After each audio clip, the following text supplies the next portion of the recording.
Even though it is beautiful when viewed from Earth, outer space is a very dangerous place for humans because the human body is not designed to live in outer space. The vacuum of space provides no air molecules to breathe, no pressure to support the lungs, and no heat unless it is near a hot object or is directly exposed to the sun. Therefore, astronauts on missions to space must wear clothing specifically designed to adapt to conditions that are very different from those on Earth. What happens if an astronaut takes off his helmet? Astronauts will not immediately die, explode, or freeze if they open their helmets while in space. Expert from the European Space Agency (ESA) Drive. Sergi Vaquer Araujo said that an astronaut's body temperature will drop, but he will not spontaneously turn frozen.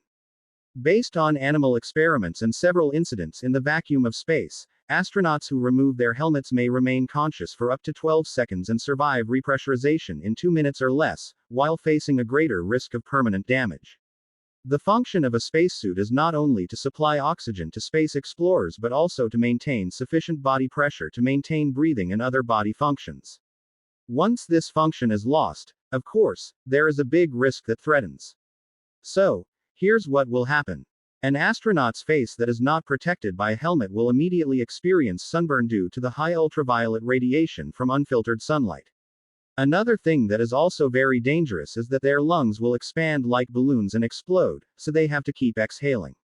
By keeping their airways open, astronauts can avoid the worst of the barotrauma, even though their lungs are now where oxygen escapes, rather than enters, into the blood. Parallel expansion of air in the ear and sinus will cause tissue rupture and possible deafness. Then, if there were no atmospheric pressure, the moisture coating the astronaut's eyes, mouth and throat would evaporate. A NASA engineer who underwent accidental decompression in 1966 had the salvia on his tongue boil. This evaporation will in turn cause a local temperature drop and freezing. Fluids within the body's tissues also boil and bubble, triggering painful swelling, known as embolism. In 1960, high-altitude balloonist Joseph Kittinger experienced a glove failure that caused his hands to swell to twice their normal size, only to return to normal after he returned.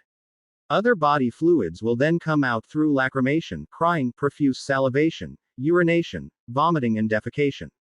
The most serious threat is the loss of blood oxygen, which is now in gaseous form through the lungs exposed to the vacuum, thus causing hypoxia. Once the first deoxygenated blood reaches the brain, the space explorer's time of consciousness will end. Thus, helmets and spacesuits are essential to protect astronauts from the hostile environment of space.